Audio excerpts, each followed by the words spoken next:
Bulletin में सबसे पहले खबर आपको दिखाते हैं। चाईबासा में यमराज के रूप में घूम रहे दंतैल हाथी को काबू करने में वन विभाग के साथ एक्सपर्ट्स की टीम जुटी हुई है।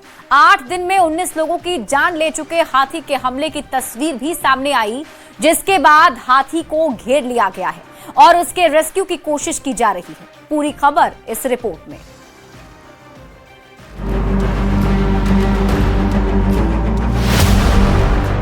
चाईबासा में मौत का दूसरा नाम बने दंतैल हाथी को पकड़ने की तमाम कोशिश नाकाम साबित हो रही है। गुरुवार रात शांति से गुजरने के बाद शुक्रवार को एक बार फिर दंतैल हाथी का कहर दिखा।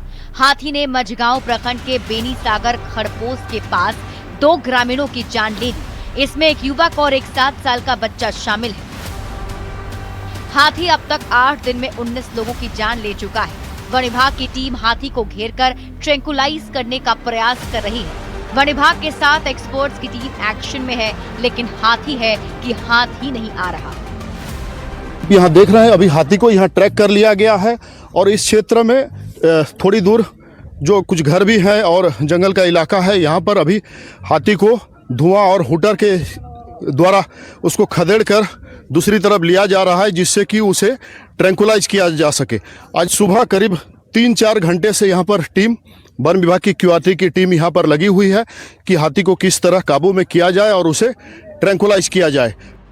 चाईबासा के मझगांव प्रखंड के बेनी सागर क्षेत्र में हाथी भी दिखा और हाथी के हमले का वीडियो भी सामने आया।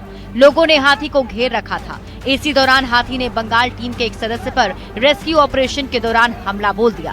हमले में व्यक्ति की हालत गंभीर है। रेस्क्यू ऑपरेशन के दौरान आप देख रहे हैं, एक जो बंगाल से जो टीम आई है उसके एक सदस्य पर हाथी ने हमला कर दिया है और इनकी हालत अभी काफी गंभीर है। फिलहाल उसे अस्पताल लेने की तैयारी की जा रही है और हाथी द्वारा दौड़ाकर इनके ऊपर हमला कर दिया गया, जिससे उनकी स्थिति अभी काफी गंभीर है और इसे अभी पुलिस यहाँ पर पहुंची हुई है और यहाँ से अस्पताल ले जाने की तैयारी कर रही है। अभी तक हाथी काबू में आया नहीं है और जिससे क्षेत्र के लोगों में दहशत भी है। हाथी को घेरने और काबू करने की हर एक कोशिश जारी है। हाथी को वन विभाग की टीम ने घेरा भी, ट्रैंकुलाइज करने की कोशिश भी की, लेकिन हाथी की ताकत और उसके हमले के सामने सारी प्लानिंग फेल हो गई। वन विभाग की टीम भी हार मानने को तैयार नहीं दिखती और लगातार जारी प्रयास के बीच उम्मीद जगी है कि बेकाबू बने हाथी को जल्द ही पकड़ा जा सकेगा। न्यूज़ 18 के लिए चाईबासा से रुपेश प्रधान की रिपोर्ट। और इस बीच आपको चाईबासा से बड़ी खबर बताते हैं। हाथी को काबू में करने की तैयारी, ट्रैंकुलाइज करने में वन विभाग जुटा हुआ है और उत्तर प्रदेश से वाइल्ड लाइफ की टीम पहुंची भी है। ओडिशा के साथ वनतारा के एक्सपर्ट भी मौके पर मौजूद हैं। आरसीसीएफ के साथ सारंडा चाईबासा डीएफओ भी मौजूद है। आपको बता दें कि इस हाथी ने अब तक 19 लोगों की जान ले ली है और अब हाथी को काबू में करने के लिए पूरी टीम जुटी हुई है।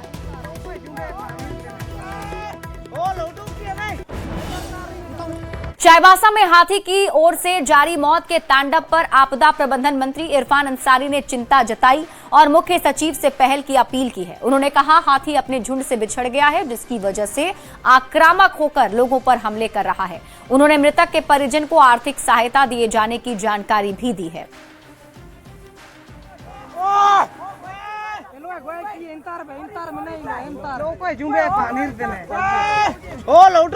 शायद किसी ने उसको रखा है, बीमार था वो, तो मालूम चल रहा है कि अब वो बच्चों को हैंडओवर नहीं कर पा रहे हैं। हम लोग करेंगे तो वो हाथी बच्चों को मार देगा।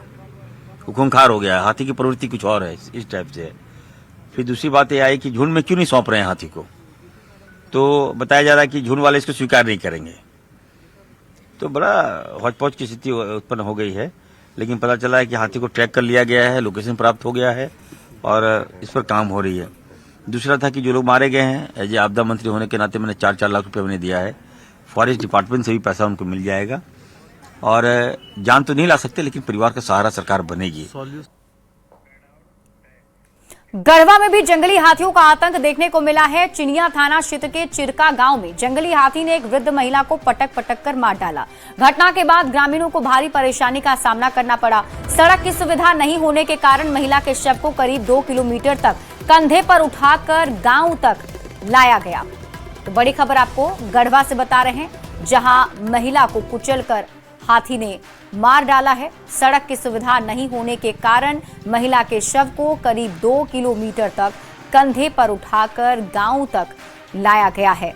तस्वीरें भी आपको घटनास्थल की हम दिखा रहे हैं, जिसमें आप देखिए कंधे पर लादकर महिला के शव को गांव लेकर गांव वाले पहुंचे हैं।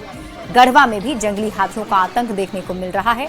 चिनिया थाना क्षेत्र का यह पूरा मामला बताया जा रहा है, जहां चिरका गांव में जंगली हाथी ने एक वृद्ध महिला को पटक कर मार डाला है और घटना के बाद ग्रामीणों को भारी परेशानी का भी सामना करना पड़ा, जिसकी तस्वीरें आप देख पा रहे हैं। दरअसल सड़क की सुविधा इस गांव में नहीं है, जिस वजह से महिला के शव को करीब 2 किलोमीटर तक कंधे पर उठाकर गांव तक लाया गया है।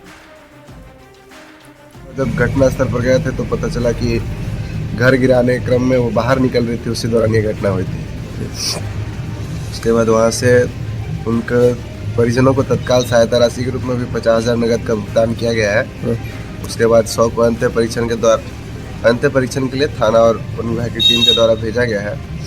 आगे सरकारी प्रक्रिया के अनुसार उनको जो भी मुआवजा मिलना होगा वो मिलेगा, प्रक्रिया पूरी होने के बाद। और हमारी टीम दिन रात हाथी को ट्रैक करने और उसको भगाने या फिर ग्रामीणों को बचाने के लिए लगी रहती है। और अब रुक करते हैं अगली खबर की ओर। सर्दियों में ठंड से बचने के लिए घरों में अंगीठी, हीटर और ब्लोअर का इस्तेमाल आम बात है, लेकिन जरा सी लापरवाही जानलेवा साबित हो सकती है। कोडरमा और हजारीबाग में 4 लोगों को मौत की घटना से ने सभी को झकझोर कर रख दिया है। ये रिपोर्ट देखिए।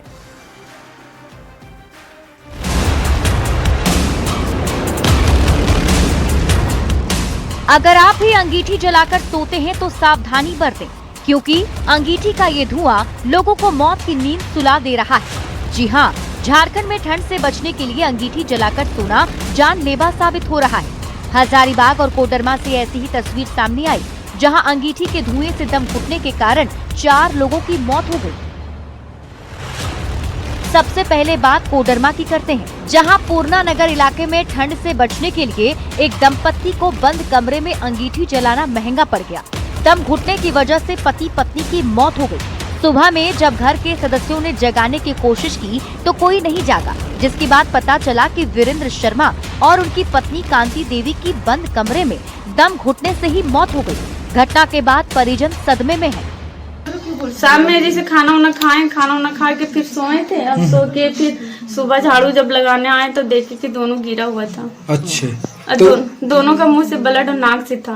अच्छा, तो क्या लगता है क्या हुआ था? हमको तो अब कुछ भी, तबीयत भी नहीं खराब था, कुछ भी नहीं था, तो खाली इस पर सास सोती थी, उस पर ससुर सोते थे। इधर हजारीबाग में भी बंद कमरे में अंगीठी ने पति पत्नी की जान ले ली। घटना कटकमदाग प्रखंड के बानादाग गांव की है। देर रात खाना खाने के बाद पति पत्नी ने बंद कमरे में ठंड से बचने के लिए अंगीठी जलाई थी, लेकिन कमरे में कोई वेंटिलेशन नहीं होने की वजह से दम घुटने लगा और दोनों की मौत हो गई। घटना के बाद मौके पर पहुंचे अधिकारियों ने लोगों से अंगीठी जलाते वक्त कई सावधानी की अपील की है। दरवाजा नहीं खोल रही थी तो दरवाजा मेरी पत्नी है सो खोल के देखे, हम ड्यूटी चल गए थे सुबह। यही सब घटना। कैसे, क्या अंगीठी जला के सोए थे क्या? हाँ, कोयला का चूल्हा ली हुई थी। अंगीठी का प्रयोग जो है घर के अंदर ना करें, और जो भी है जब बाहर जो है वो प्रयोग करके उसको पूरी तरह से उसको बुता दें। कोयला वगैरह जला करके सोते तो ऐसे होता है क्या कि सफोकेशन होने लगता है, ऑक्सीजन की कमी होने लगती है और आदमी सोया ही रह जाता है, सोए ही हो जाता है। बहुत ही दुखद है। अब आप ये जान लीजिए कि अंगीठी जलाते समय किन किन बातों का ध्यान रखना जरूरी है। कमरे को पूरी तरह बंद ना करें, खिड़की या दरवाजा थोड़ा खुला जरूर रखें।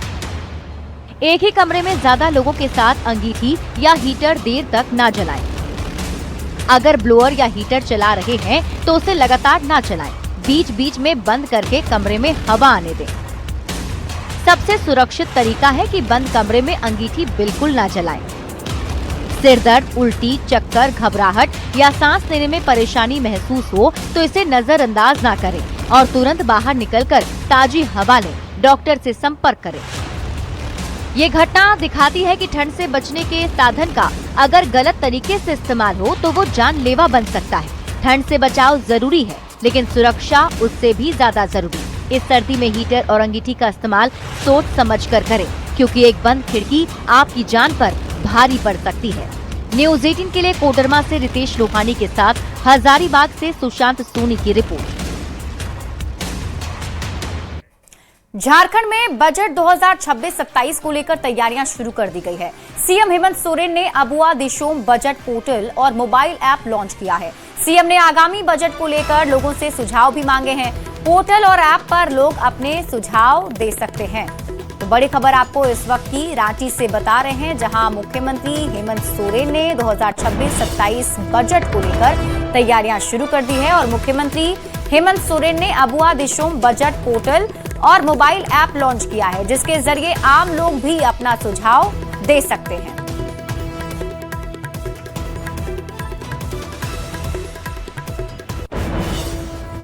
और यहां रुक रहे